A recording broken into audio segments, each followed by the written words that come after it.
Thank you guys for joining me for yet another episode of Keeping It Real with America's Supermom. I am excited to have a returning guest. I have Scott here with me, and we are doing an update, finding out how things are going, and just having some time to really kind of chit chat and enjoy each other's company. But before we get started with that, I want to give Scott the opportunity to introduce himself again. Thanks so much, Lachelle. Yeah, it's a pleasure to be here with you again. I'm really excited for where this conversation might go. So for those who haven't seen the first interview, I'm a life coach. I'm also a personal trainer, and I'm moving towards faith coaching as well. There's kind of this concept in the UK where I'm living right now. I'm Canadian, but living in the UK, and here there's an idea of a spiritual director, which is more or less like a faith coach or a spiritual coach. And I've just been accepted into training to become accredited as a spiritual director as well. So I'm really excited for that. That kind of adds on to what I've already been doing and gives me a little bit of direction. And yeah, so I'm super excited about where my business is going, and really excited to dive into topics here. Things that I really care about is people as whole people. In my business, I've always been working, when I was working as a personal trainer, I was always interested in people's emotional and mental states as well, and how that influenced their physical health. And as a spiritual coach, as a faith coach, I'm also very interested in people's physical wellness. And I think quite often there's this idea that people have, either inside or outside the church, that faith is for kind of airy fairy things, or for the future, like heaven is something that you either get to or don't get to after you die. And there's not a real sense that faith has an impact on our lives that we're living right now, in our communities that we're in right now, in the families that God's placed us in at this moment. And I personally don't experience that, and I don't see that as a helpful way to kind of view the world. So that was a little bit more than I intended to unload right at the beginning, but as a snapshot of who I am and where I'm coming from, that's me. I love that. And, we have so many terms, coaches, I don't know, they have so many different terms for coaches. And then, as you said, adding the spiritual aspect. And, what is it that you would want to tell people about what you do? Because to me, I say that I'm a lifestyle designer, which if I could just explain it, is a coach. You know what I mean? If they want to categorize me into something that I do. So, there's this idea that, everybody's a coach, everybody does this. So what do you think you would like to kind of educate people about what it is that you do that kind of separates you from what people just lump into a normal category of coaching? Sure. As you said, coaching is such a broad term. There are so many different ways that people interact with that label, and interact with that as a concept. Everything from, I'm living in St. Andrews right now. And of course, St. Andrews is historically famous for golf. So drawing from that, there are putting coaches.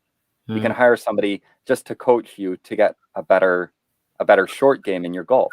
There are mountain biking coaches. There are obviously soccer, football, hockey coaches. There's all of these different, and then life coaching was it was a way to describe what a life coach does in a way that people might be able to grab onto. That's kind of where the term kind of got transferred over into the arena of life or business. And you're absolutely right. There are so many things that can be comprehended in that. I think, like, for me, a useful definition right now, or a useful way to think about it, is that coaching, life coaching specifically, and especially spiritual or emotional coaching, emotional wellness coaching, they can look a lot like therapy. And there's nothing wrong with that. And there's space in this work for therapists and counselors and coaches. To me, a lot of therapy tends to deal with really acute problems, Coaching is maybe a little bit more where somebody's generally functioning in the world, but kind of gets stuck sometimes in their movement. Mm-hmm. Coaching to me is really all about helping people discover their own answers, helping Mm-hmm. people to uncover the truth that they already know, the truth that's kind of already residing in them, and asking strategic questions to guide them towards the knowing that they already have. And then in the spiritual, when we bolt on the spiritual aspect of my coaching, I think it's about helping them to connect with the God spark inside of them, Mm-hmm. and helping them then through the God spark in them to connect, which a lot of people call soul, your soul. And so connecting that to your higher power, however you see that. As a Christian, I see that as God and Jesus, Mm-hmm. and the Holy Spirit. If we're going to include Mm-hmm. all three, might as well include all three. Right. Um, so connecting to that triune nature of God and seeing how it influences my daily walk.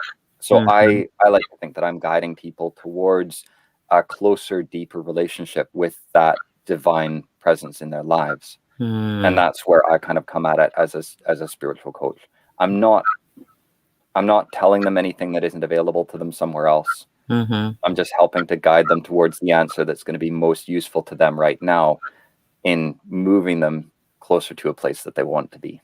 Love that. And, so we were talking a little bit offline before we got started about, addictions and things that people may be really dealing with. We've had a time with this pandemic where people are grabbing for anything they can to kind of, silence the noise or, feel that they can function. So when it comes Hmm. to addictions, what are some things that we should be conscious of, in terms of maybe even being a spectator to somebody who may be struggling with addictions, or even with ourselves, making sure that we kind of keep things in line? Yeah, for sure. Um, I think we touched a little bit before that addiction runs a wide spectrum, everything from very serious addiction that absolutely consumes your life, Mm-hmm. to uh, reaching for that third or fourth cookie when you don't need it. Mm-hmm. Like, and to me, thinking about an addiction as a distraction from what's going on in my life. That's And good. distractions there, and it's not all bad all the time. There are some Mm-hmm. times that addictions actually serve us, and that's where we can get stuck, because it serves a useful purpose at a time. It Mm-hmm. stops us from reacting very negatively towards our partner. Um, Mm-hmm. if somebody's had a bad day at work and it's caused all sorts of things to be stirred up inside of them, and then they go home and the first thing that they want to do is just slump in front of the TV and grab a few beers, that might be what helps them to calm down to the point where they're not going to react very negatively or very violently to the people living in their house. So from that perspective, and sometimes those coping strategies become much more than a coping strategy when it becomes when it becomes something that you can't function without. Mm-hmm. If your world is going to melt down because you don't have access to the thing that you normally do, then you have a problem. And then it's time to start really looking into that and diving into that. There are varying degrees as well. For me, I look for any time where I feel myself being pulled towards something that I don't want to do, and I use that as an indication that there's something out of alignment in my life. A Mm-hmm. big part of that is because I'm a spiritual coach, and because I'm moving in this direction and I want to have a really close connection with God. I'm looking for everything and anything that might be pulling me away from that, that might be subtly trying to insert a wedge to separate me from my sense of God. And Mm-hmm. so for me, it's really, really important that I deal with those tiny things when they're tiny things, because of the type of work that I'm doing. Also, if I'm sitting with lots of triggers that cause me to move towards these compulsive behaviors and these coping strategies, if I run into somebody who has a similar past to me, that could trigger stuff in me, which could send me into a spiral. So if I don't deal with it in me, then I'll have to deal with it through somebody else having to deal with it. Mm. Right. So, Mhm. but not everybody's at that level. Not everybody's Mhm. at that level. Mhm. A lot of people are at an entirely different level where they should kind of be aware of it, and they should deal with it at the level of, when we're going for Thanksgiving dinner, I want to be aware of my triggers so that Aunt Millie saying such and such, it's making some comment about, oh, this is my third marriage or something, doesn't throw me into a rage where I start feeling like I'm going to throw things around. That's Mhm. that's something that that would need to be dealt with. So I'm kind of, in this explanation, I'm blending coping strategies and addictions, and reactions, and I do see them all as really linked. But I just want to check in and make sure that Mhm. I'm laying this out in a way that's making sense. Yeah, it definitely makes sense, and I think, I love how you mentioned that it's a distraction. And, Mm-hmm. I hadn't thought about it that way. And I think that's very simplified in how things start out, just as you mentioned, small. And Mm-hmm. over time, they begin to creep up and get bigger. And by Mm-hmm. then, something that started as a distraction is totally derailed you to what it is that you're supposed to be doing. So when you witness this in other people, and normally this is a great example, the way you explained it, because as a parent, you see this a lot with your children. You know, Right. they get distracted. Hey, let's get back to schoolwork. Or, hey, Mm-hmm. you know what? You're spending too much time on the video game or whatever. So, Yeah. as an observer or somebody who's on the outside, what are some things that we can do to kind of help someone who, and I think sometimes when it comes to parenting, your kids don't really take that self accountability. It's like they're Yeah. always being told to do something. They really kind of don't manage it themselves. So, how do we kind of break away from that and give them that empowerment to kind of have their own time to figure out that this is a distraction, addiction, or whatever? Mm-hmm. Mm-hmm. Yes, that's a great question. Thank you for opening Mhm. that up. Um,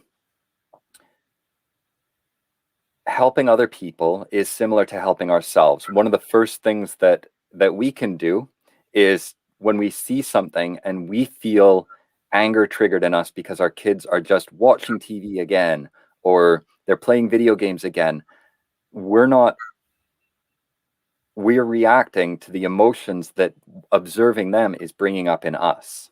So Mm. first is to realize that my emotional reaction when somebody else is doing something around me is about what's going on inside of me and about the stories that I'm telling myself.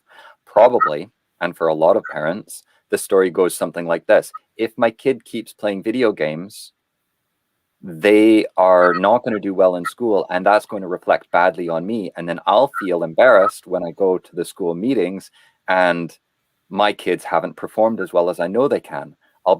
And sometimes we flip that around and we just say, I'm embarrassed for you, but actually I'm embarrassed for me. And I'm using you as the mediary to not look at what's going on inside of me. Mm. There are, though, legitimate concerns about people who start engaging in an addictive behavior. Once we've been able to look at what's going on inside of us, I think the most useful first step is awareness. Is Mhm. just to start opening up a conversation. And usually, depending on, again, I'm going to talk about a couple of levels here. If it's this level, kind of Mhm. very very volatile, you're dealing with somebody who can get violent when they're questioned, or tend to react very negatively. The first Mhm. thing that you want to do is allow them to to feel, is allow them is to validate their experience, to say, Mhm. wow, I can see that observing all of this mess in the house when you get home upsets you. Mhm. I'm really sorry that the mess is here and that you're feeling upset by that, right? That's probably not the point to start dealing with any addictions that are surfacing at the time. Right in the heat of the Mhm. moment, the best thing that you can do is to try to calm the situation, Mhm. acknowledge the person's feelings, and then kind of move forward from there. If it's at a lower level, and somewhere hmm, where they're reacting strongly, but there isn't threat of physical violence or there isn't something else going on, again, starting with a validation and saying, wow, to use an example from my personal life, my wife would get upset sometimes if she would make dinner and I would have more work to do. So maybe I'd said, I'm done at this time, and I didn't get enough work done, and I never communicated that. So she Mm. was expecting that dinner would be ready and I would eat immediately. Mhm. And a lot of times that didn't happen. By noticing that, by seeing that happening, we were able to start having a conversation, and I was able to say, I can see that you're upset. And what came out was that this was, she was giving me a big gift in her world. That was a big thing, to have food ready and to eat it at Mhm. the optimum time, right? As soon as it's Mhm. ready and finished, that's when you sit down and eat, because that's when it's the best. That's the highest Mhm. quality. She really Mhm. wanted that highest quality for me. Mhm. And being aware of that allows me to say, oh, okay, all right. So I will try to do a better job of communicating when my work schedule is shifted a little bit, when I'm overrunning, or when I have to type an extra couple emails. I can just say, I know that I said I'd be done in an hour, and I'm pretty sure it's going to take me about an hour and a half to wrap all of this stuff up, right? Mhm. And then it's communication. When we start moving down to something else, like a distraction of eating when emotions are stirred up. Maybe Mhm. you're at the coffee shop with a girlfriend, and her ex walks by and she immediately goes to start buying another latte and another piece of cake. You can go, oh, hang on. We were, you seemed quite happy with the cake that you already had. What's going on here? Right? Mhm. And then you can address it kind of more directly, because it's not such a volatile or an emotionally charged situation. Mm. And that's actually the point that we're going to bring all of those levels to eventually, is start with validation, Mhm. strategy, and Mm. then a direct remedy. Mhm. So in the example of your kids, say, playing video games, um, you could start by acknowledging that they want to enjoy themselves, Mhm. and then move that conversation to, also have responsibilities at school to do your homework. Mm. So, maybe could I give you another 15 minutes to finish this level, or to play for another 15 minutes, chat with your friends, but then we're gonna move you to focusing on your homework again. Mhm. Um, then afterward, you can bring it back around, maybe on the weekend or the next day driving to school. You can bring that up and say, normally, like when I'm dealing with something like that, when I feel myself pulled in a direction, and I just want to watch another show on Netflix, or I just want to watch another, whatever else comes up on the TV, or I want to keep scrolling through Instagram or Facebook. I notice that it's because of a feeling that I'm avoiding. And do you notice that in yourself as well? When you're Mhm. needing to do homework, and you're putting that off because you want to play video games, what is it that you're distracting yourself from? What feeling is coming up Mhm. that you don't want to look at? Now it does take a lot of emotional awareness to be able to pull somebody to a place like that, Mhm. but that is the most kind of honoring and authentic and and uh, agency giving. So giving somebody agency over their own life to just say, this is what I'm Mhm. noticing. This is what is going on for me when that happens for me. Mhm. What's happening for you? Mhm. Yeah, So, that's good stuff. and grace. And that's where working through all of this stuff for yourself, where, Mhm. I started this kind of segment of our conversation by saying it starts with you. If you have that framework for yourself and you understand sometimes eating a cookie is nothing to do with food, it's nothing to do with your energy level, it's nothing to do with anything, but you're actually feeling lonely. And when you were a kid, your mom would drop you off at grandma's place and she would have cookies for you. And you felt so lonely being separated from Mhm. your friends, but cookies were there.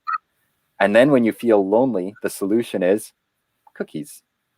Mm. Well, yeah, good stuff. So, I mean, that is some great stuff that you're saying. Guess you didn't really think about it. At least I didn't in that way. Now, one thing that kind of comes up for me is Hmm. when people, like, as you're validating how they feel, Yeah, and sometimes people those feelings can be so strong, it can be attached to an addiction totally. that may be incorrect. So, Yeah. for example, let's say, you're labeling it as sadness, but, based on the way that things transpire, it could be you're also dealing with manipulation or some of these other things with someone that may not be looking out for your best interests. But Yeah. everything kind of gets lumped in together. So, like, Yeah. yeah, maybe you're sad, maybe you feel like you love this person, and just a whole host of feelings and emotions are attached to one person, and Mm. you kind of choose to focus on the one that you want Hmm. rather than the one that is going to, I don't know, it's kind of like losing all sense of who you are related to a story tale, or I mean a fairy tale that you're creating, when Mm. the things that you're living are not depicting that story you're telling yourself. Does that make Right. sense? The question I'm saying? I think I think we might be moving. Are we kind of talking about addictive and or sorry, manipulative and abusive relationships? Is that kind of Yeah, because it's kind of like, yeah, I'm just thinking, I know that a lot of people feel like, well, this, it could be work, it could be personal relationship. It's like, if you are someone who feels that you want to help others, yeah, and because you're telling yourself that story, when other mm, things are coming up that kind of negate that story, but there's some positive things that kind of get lumped in with the negativity, and mm, you're choosing to look at the positive, even sure, though you're seeing negative things, hmm, negative hmm, outcomes. Does that make sense? mm. Yeah. Sometimes I'll start going in a direction here. You tell me if I'm on the right path as Mm-hmm. far as relates to your question.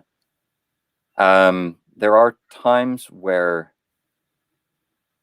people can be in very harmful, very dangerous relationships and that can be a work relationship, it can be a family relationship, it can Mm-hmm. be a romantic relationship, um, it can be a parent-child relationship.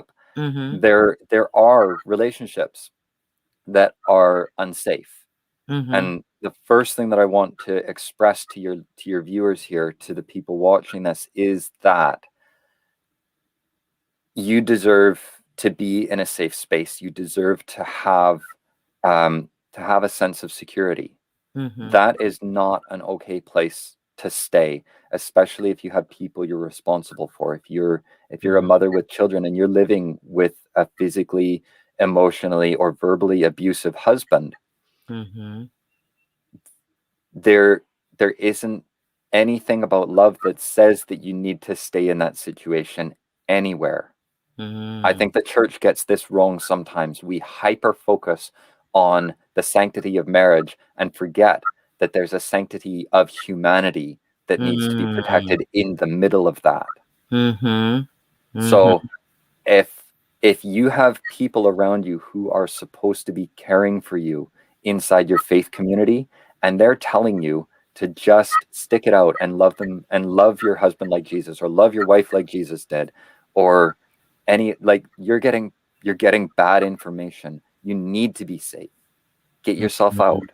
Mhm. This is there are situations where we can blind ourselves, just like you said, Mhm. to the truth of what's actually going on, because of the desire that we have to live out a life that we hold in esteem, a life that we value, that we put up as an ideal, as the good or the honorable life.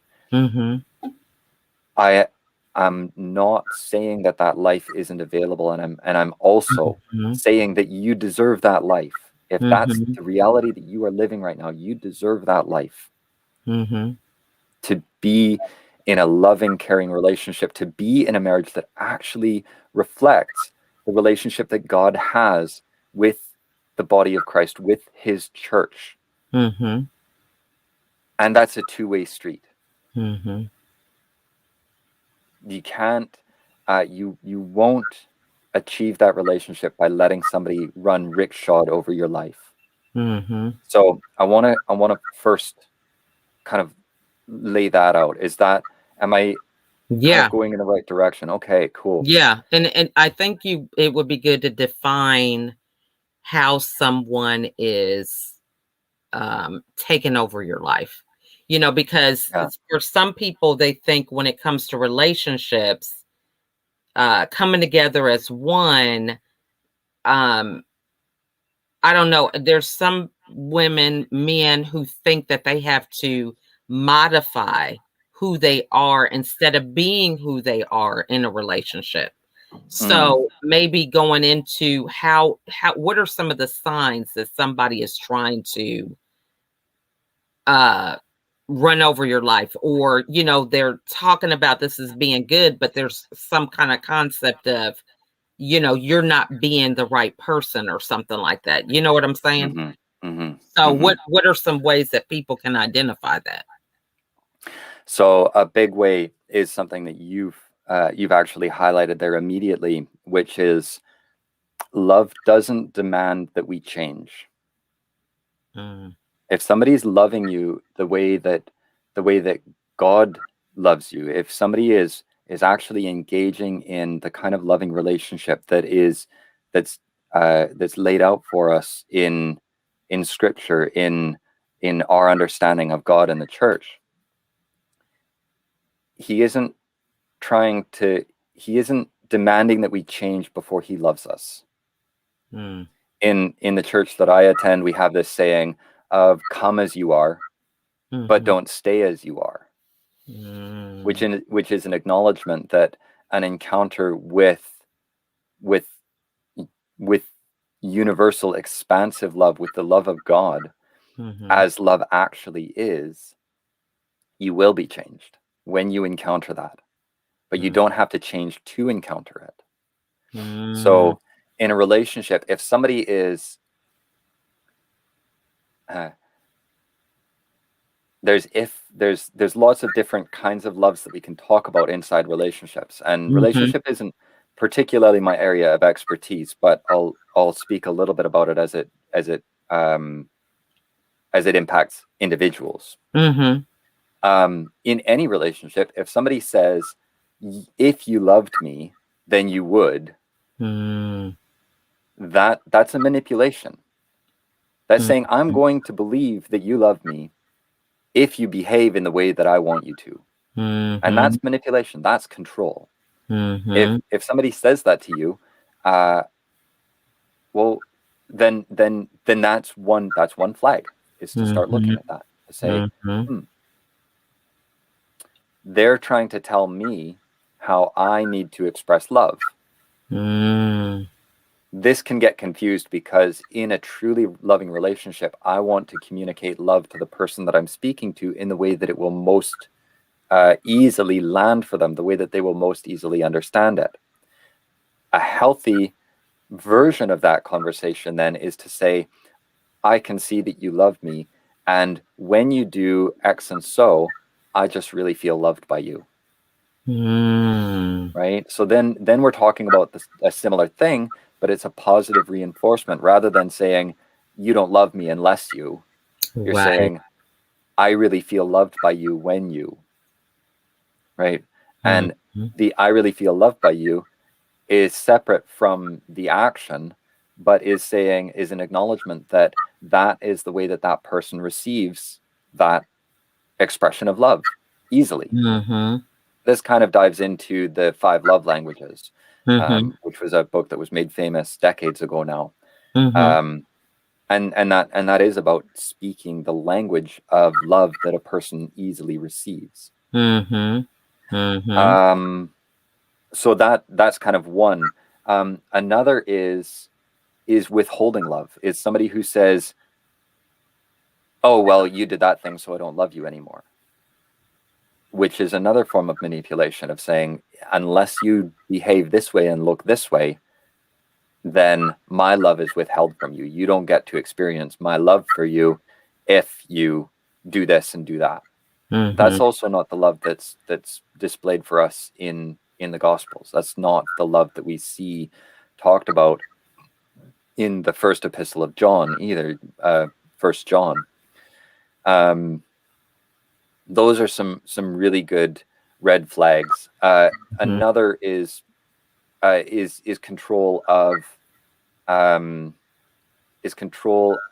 freedom and agency. So if you're in a relationship and the person that you're with wants to control the bank account always Mhm. and never lets you see what's spent, never lets you spend your own money or have your own money to spend, but always needs, that's another form of control, and that's getting into kind of an abusive relationship. And it may not even be money, it may not be love, it may be um, because I was out working all day, you have to have dinner ready for me when I get home, or I'm going to go into a rage. Mhm. And that's a circumstantial control. And if you Mhm. recognize a circumstantial control, that's another red flag that, maybe there's something going on here that you shouldn't be um, permitting. You shouldn't be allowing yourself to. And also, when I say you shouldn't be allowing, that's not a judgment of your past. If that's the life that you've been Right. living, that's totally like that. That is your history. Come as you are, don't stay as you are. Mhm. You don't have to keep repeating that pattern just because it's the pattern that you've been repeating. Mhm. You can actually, through awareness, put a stop to that.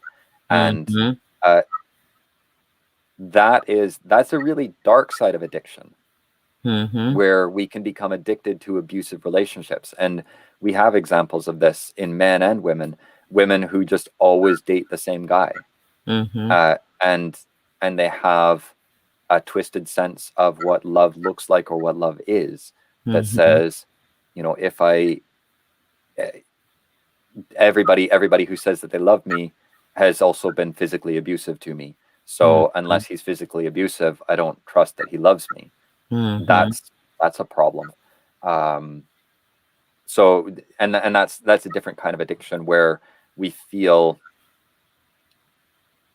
safe because it's something that, even though it's unsafe, it feels more safe than something that we don't know, Right. because it's something that our brain knows.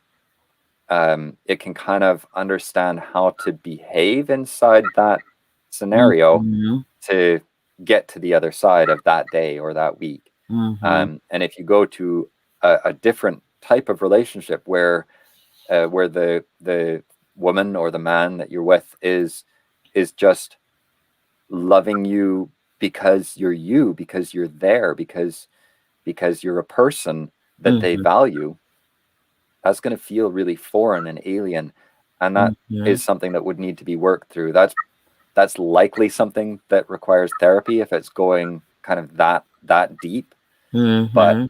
is kind of like, that's a very obvious trigger of, Mhm. something's going on there. Mhm. Um, and we can see the same with parents and children. Mm-hmm. And children can kind of can enter a space where they start to figure out that if I say these sorts of things, it makes my mom feel bad, and then I get whatever I want.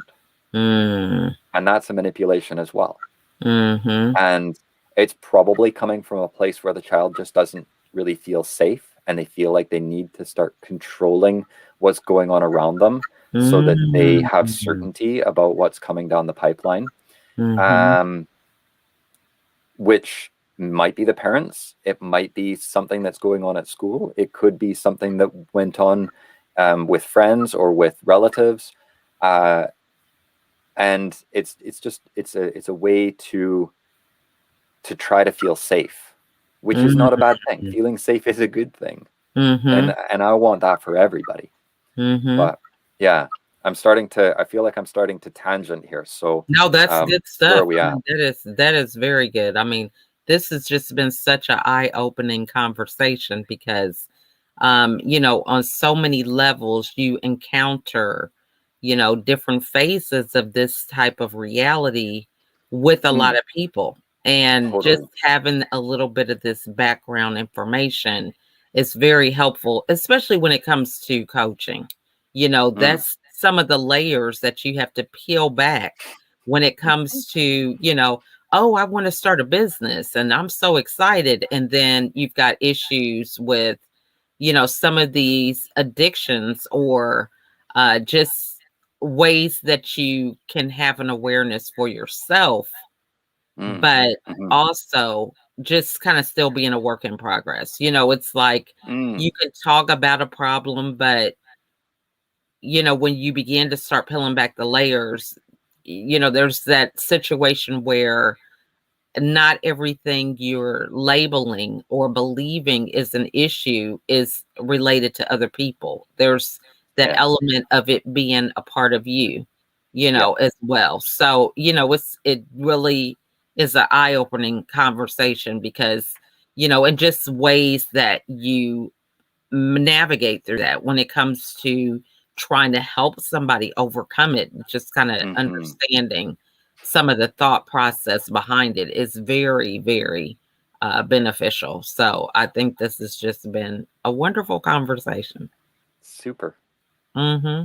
Now, so spiritual director, Yeah. I guess I'll kind of conclude with this because we just 30 minutes just is not enough time. No.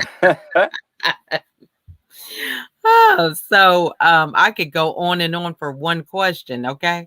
But Yeah.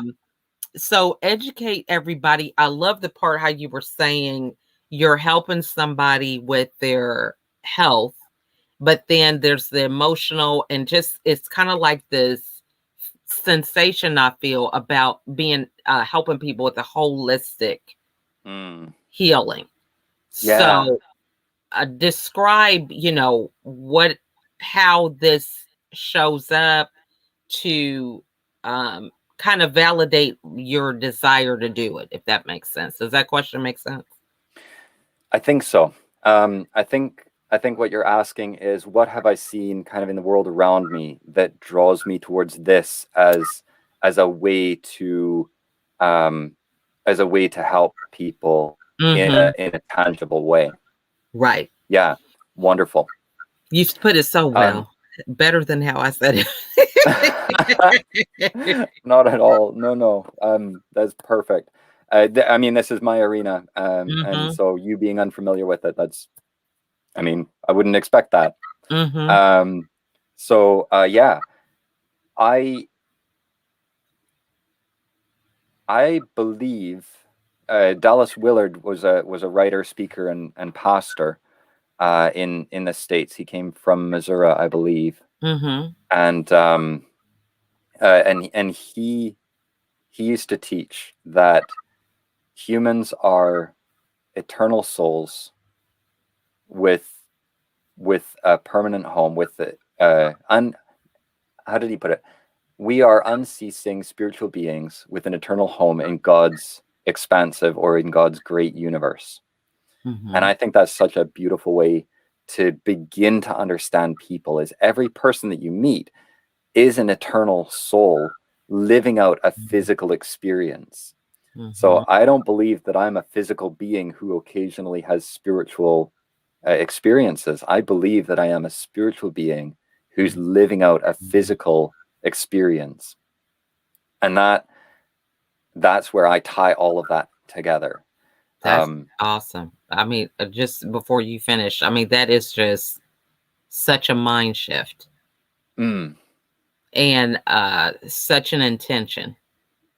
Yeah. I mean, it's like, I mean, just like the scripture, walk by faith and not by sight. I mean, that really is embodying that belief, because so often we go through things and then we try to reverse engineer it, go into the scripture and recite it and meditate on it, but it's like trying to go through life backwards or something, when you don't set that intention. Just setting that intention allows you to not even see things the same consciously. Yeah. Rather than having these conscious experiences from disobedience or whatever, and then trying to go back and fix it. And, it's just the same cycle that keeps repeating itself just from that whole concept. So that's profound. Now, so have you always had that mindset once you got saved, per se? I'd say probably for the last 10 to 14 years I've been moving in that direction. It's been such a beautiful progression that God has led me through. He's been so faithful and so kind to me in so many ways. And seeing how he would meet me at each stage and gradually move me towards this deeper understanding and bring teachers into my life that I needed at a time to move me through an area where I was feeling a little bit stuck or something like that. So I'd say, it's been, I was probably, God probably made me to ask the sorts of questions that would eventually lead me there. So in that respect, I've always been this way. To be able to articulate it to the degree that I can now, which I also accept is nothing close to the way that I'll be able to articulate and express it in future. I hope to continue this journey of growth and deepening. But that has been a long progression. So yeah. Now, do God you met me feel where I was and didn't leave me as I was. That's awesome. Do you feel like you have a miraculous existence to where you actually can be a part of miracles and just great things now as a result? Absolutely. Yeah. 100%. Yeah. That's awesome. I mean, I think that it's so keen because we have power in our words, Yes. and so what do you do in your routine? And I mean, I think this is good. I'm just a quick story. Sure. I had my kids one of my daughters graduated. All my kids got done with school. That was like a big accomplishment from this remote learning. So then fast forward a week after graduation, my daughter runs off with her boyfriend. So she sends us a text, runs off. And so I kept trying to call her because it happened like in the middle of the night. She sent us this text. And so when I got up, I kept trying to call her. Her phone was going to voicemail. No idea where she is. She's just off. And she's like, I'm safe. I'm going to call you guys and check in. I'll be back next week. So I had the number for the boyfriend. So I called them and I just said, you know what? This is really like a God thing for me. I said, I have totally left this in God's hands. I said, but there's a couple scriptures I want to make sure that I give you and make sure you're kind of mindful of what it is you're doing. I said, because my daughter's 18. So technically she's grown. I can't really call the cops and have them go get her or anything because Mm. she's of age. So I said, so with that being the case, I have to kind of submit to that authority, but I'm just letting you know that I'm submitting to God's authority. And I said, there's two scriptures: touch not my anointed and do my prophet no harm. And um, to fear the Lord is the fear of the Lord is the beginning of wisdom, Wisdom. Yeah. right? And I just went on with the little thing. I said, hey, I have peace about it. You know, he went on with his rant about what he thought was true. And I said, well, I'm not going to argue about it. I said, but I believe that you're going to get my daughter home safely. And he said, well, when is that going to be? And I said, well, God is going to show you. I said, because I really am not in the space to speak to that. I said, but I know she is going to be home safely. And I want to thank you for getting her home safely. I said, but I really don't think there's anything else for me to say. I said, I Mm. just wanted to make sure that I'd let you be aware of that. Okay. So I Yeah. got off the phone. I wrote down that my daughter's going to be home safe and with the mind of Christ in Jesus' name. And I put it in my closet. I have like a little area in my closet where you can, have dream big and a couple of affirmations on it. And I just set it up there, let it go, and went on. Mm. She got home safely on Monday. But there is this situation to where um this back and forth where um, he is still trying to say, well, you're home. Can you come back? And all this kind of stuff, where it's definitely a sign that they're not equally yoked. Mm. She realizes that, but there's this emotional connection. Mm. And Mm. I just say that God used me to have peace and show me the power of what my words can be and my belief and verbalizing that can be.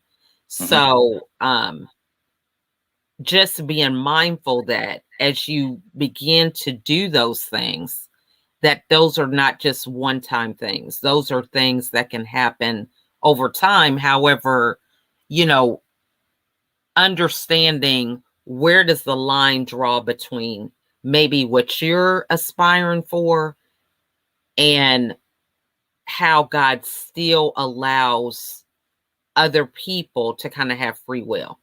So, Mhm. like, I didn't really think about this whole thing to say, okay, well, yeah, they've got free will. I was really, when I called him, I just felt this sense of making a what's the word I want to say? Not really a command, but it was just like a knowing, you know, and putting it down there to like set a boundary. So it was like, this is how it's going to be. You're going to Mhm. do that. I wrote it down and then it came to pass. Yeah. So I guess what I'm asking is, when it comes to certain things that we can miraculously do, Yeah. how do we navigate through that, understanding that there are some things that, like in that scenario, there still were things that were outside of my control. Her thought Mhm. process, his thought process. Mhm. However, I just had this knowing that this is God's way for her to be home safely, Right. if that makes sense. So, how do you Yeah. kind of navigate through some of these things that you can decree and say in a way that is submitting to God? You see what I mean? Mm. Mm. Yeah. I think so. First of all, it's an amazing story, and I can see how you are still in the middle of that, and still, there's Mhm, still stuff to process there. There's still um, there's still some unknowns about mhm, how that's going to play out in the end. Um, and there isn't really an in the end either. mhm, It's all a process. It's all a progression and a growth. And um, yeah. So what you said, I think, is really wonderful. Where you wrote down what you were having faith for, Mhm. And then you exercised your faith by letting it go. Mm. And in that step, that is making our request known to God, Mhm. and then believing in faith that He has the power to bring about His designs in the end, no matter what the circumstance is. Mhm. To me,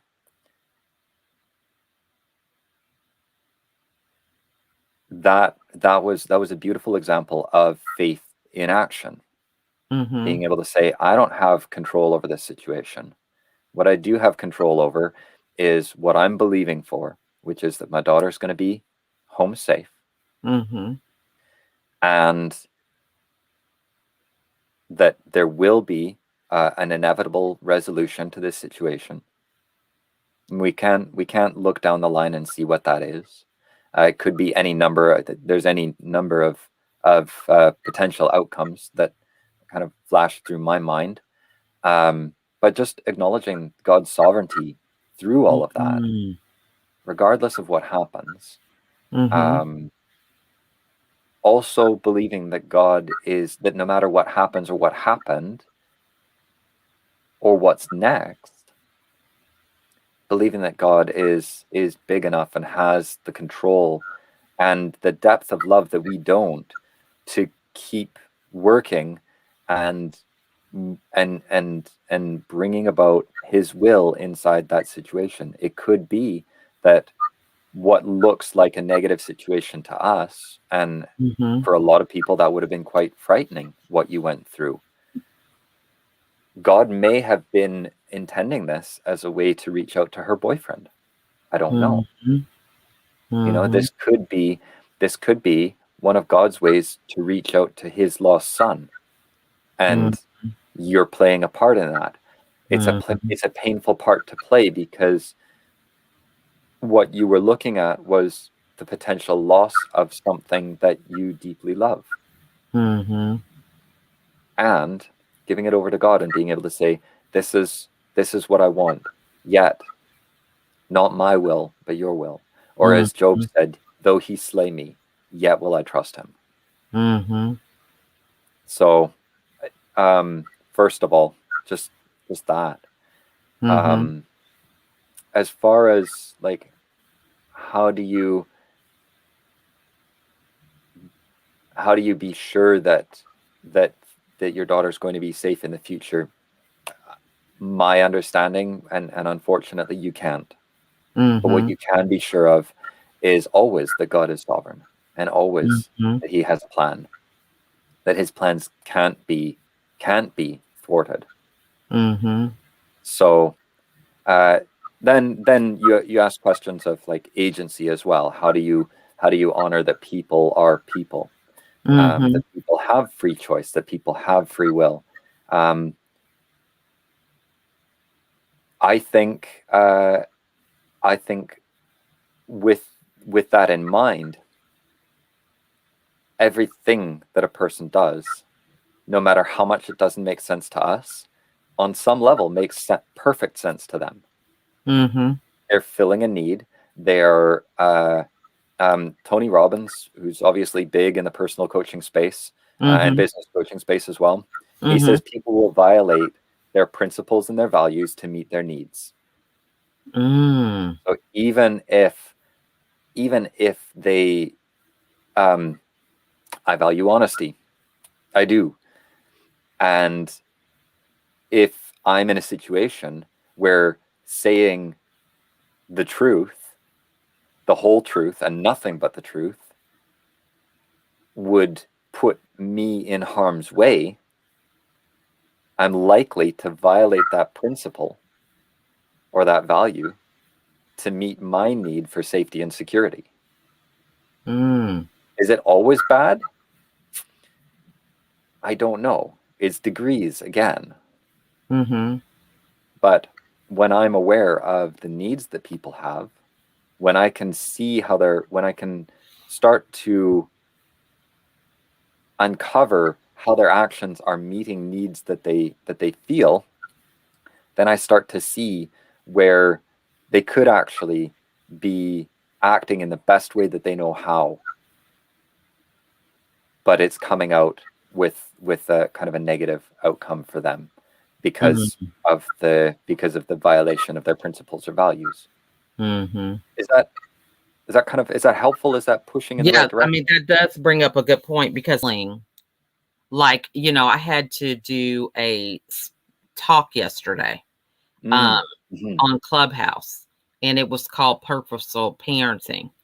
And the day before I was scheduled to do the talk, the woman called me, and I was just truthful about my daughter running off because I'm Mm. like, you know, I have this moniker, America's Supermom, and for me, it's all about transparency because I feel like I'm the voice for the moms that are thinking these things, are feeling these things, but don't really have the support or maybe have the confidence or the ability for whatever reason to verbalize these truths that get to be problems later on. Mm-hmm. Okay. Mm-hmm. Because you're trying to cover it up, hide behind the mask and all this, because I've been there, done that. So I just was honest and told her, because there's this feeling where it's like, oh, I don't have to say anything. It's not like my Mm. kids are going to be there. I can talk about the positives. Yeah. But there's this sense every time something happens that may be um, what's so controversial, you know, Mm. it's just, I got to tell the truth. I'm sorry. Yeah. Yeah. So I ended up, I told her and I said, I'm an open book if we want to discuss it, because at that time when I talked to her, my daughter wasn't home yet. I said, Right. but I told her the story like I did now. And she was like, good. So when we talked about it yesterday, I said, oh, by the way, my daughter's home. And I just gave the people a little bit of a backstory. But just as you mentioned, there's that feeling of purposely violating your principles and beliefs in Mm. order to do something. Mm-hmm. And every time it's kind of like, I don't know, I feel like I'm having a decision between something that's temporary or something eternal. It's just like Right. a loud sound that comes up for me. Yeah. And it's like, you know what? This is a great gift. This is a great opportunity, but I clear the field to make sure that it's on good ground. Yeah. And Yeah. anything that comes up for me that I feel is not right, I just put it out there so Yeah. that I can make sure that it's planted in God's will more so than my own will. Does that make sense? Mm-hmm. Yeah. Totally. Yeah. Yeah. Taking again a practical faith approach and just giving over control, giving over, saying, this is what I believe you think is important. This is what I feel Mhm. is important. So I'm going to act in accordance with that. And I don't know what the outcome is for me, but that's in your hands. And Mhm. that's a beautiful place of faith and trust. Mhm. Totally. Yeah. Really beautiful place of faith and trust. Well, I appreciate that. But so we're back to this question about the miracles though again. So, I'm just saying, so how do you you talked about a spiritual person Yeah. living earthly experience, and I'm not sure if that's exactly how you said it, but that's kind of what I'm That's good. Yeah. interpreting. So, how do you navigate through that? What are some things that you do that has been noticeably different with that mindset as opposed to how you lived life before? Hmm. I think often seeing the people around me as on a journey, being able to, so I was having this conversation with a friend of mine um, day before yesterday, I think on Monday, Hmm. and saying that my my view of addiction has changed significantly. Before, I mean, my story is that I struggled with a pornography addiction for 20 years. Mm-hmm. And by the grace of God, through the learning that I've done and through some beautiful, deep coaching work that I've been able to engage with, he opened up new insights and new trust in him. And I was able to break free of that. And that's really, Mm-hmm. I've worked with a few men now to help them move in that direction as well. And that's one of the pillars that I'm building my coaching business on. I Mm-hmm. love doing that work. I think it's incredibly important, and also kind of touches on the bigger like coping strategies and things. Mm-hmm. Um, but seeing that at the soul level of people, they don't want to be stealing. They don't want to be acting violently. They don't want to be angry all the time. Those are coping strategies as well. Mm-hmm. If you don't have trust that you will be provided for, that God provides all of my needs in Christ, then you will be tempted to steal. And I don't think that that's the worst thing that a person can do. Mm-hmm. If you feel like you will never get love, to go to flip the script on the abusive relationships that we were talking about and talk from Mm-hmm. the abuser's perspective for a minute.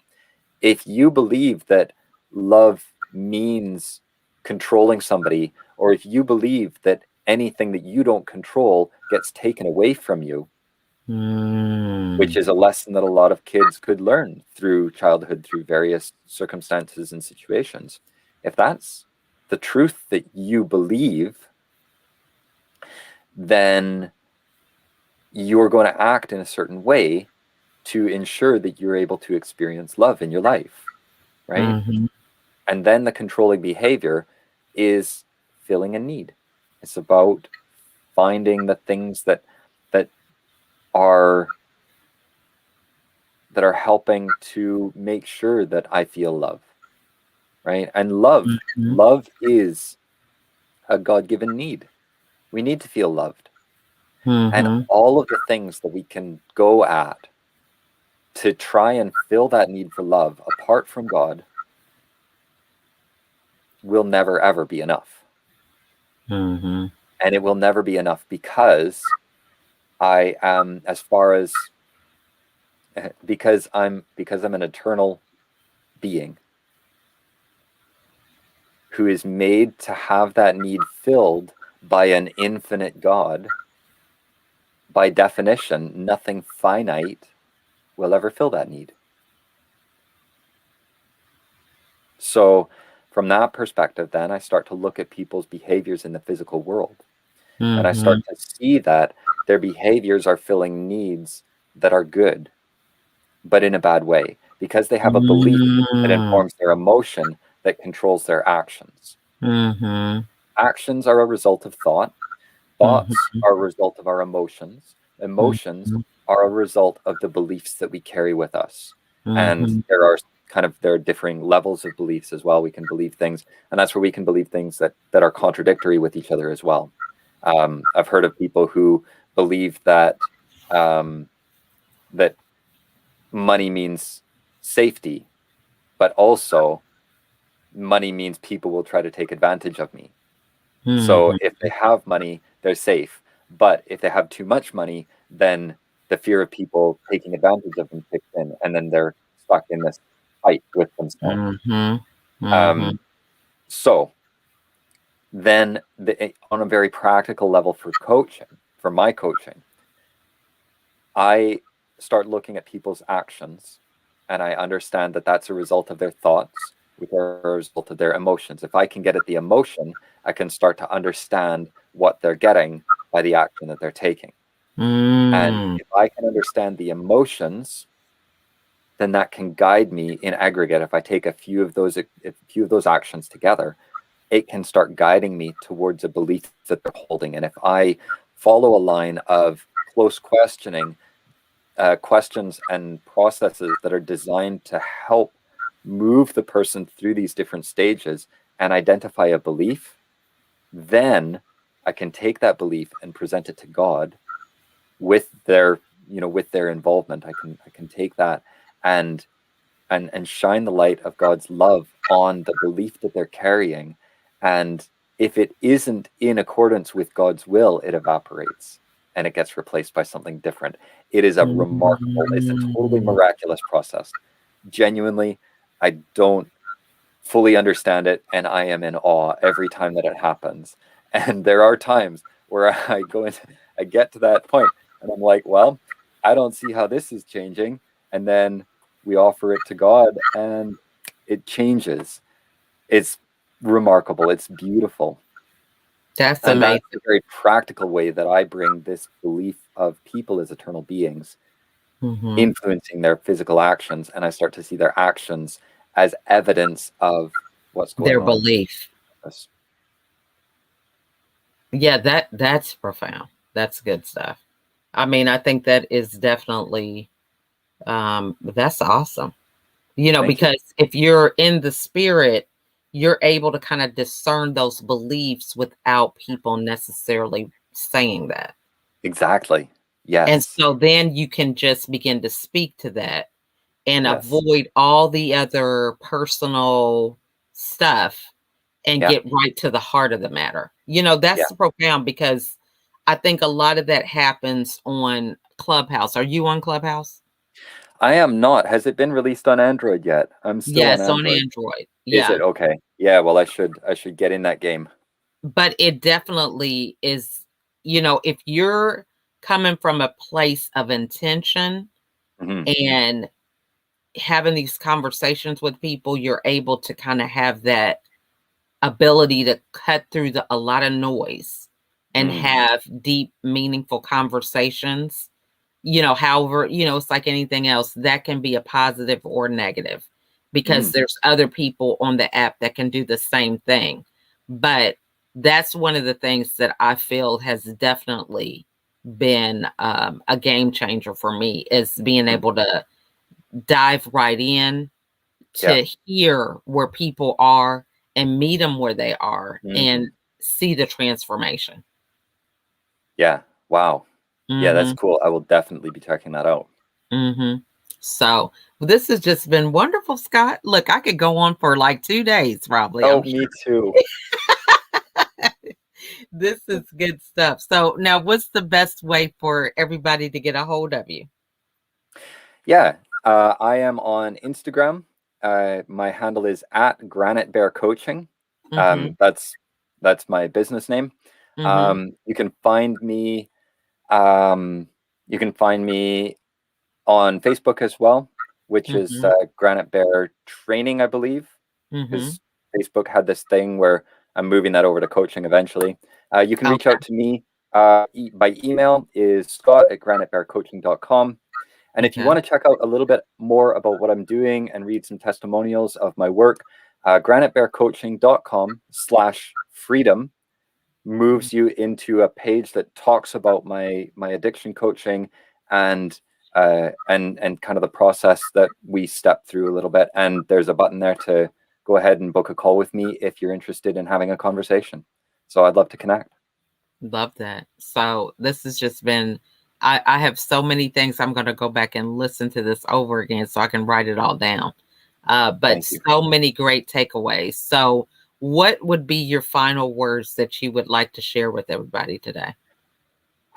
Final words. I think I'd like to say that your past doesn't have to be your future, and you can come as you are, and you don't have to stay as you are. Great message. Well, thank you so much again, Scott. And for those of you that are watching, please reach out to Scott. I mean, conversations such as this, I mean, this was supposed to be a 30-minute chat and we're over into an hour. So many good things can come out of a conversation. So I encourage you to reach out to him. But if you have some questions that you want to give him, feel free to put them in the comments and we will make sure that we get those to him so you guys can get those answered. But in the meantime, Scott, thanks again so much. Very, very insightful, profound ahas. I'm just really excited about having this time with you today. Thank you so much. I really appreciate the space that you create. It's so wonderful to connect with you again. Awesome. Well, thank you guys so much for watching, and feel free to share this video. If there was something that you felt that really resonated with you, just go ahead and share it to somebody else who may enjoy it. But in the meantime, we want to thank you guys for watching, and we will see you on the next episode. Bye for now.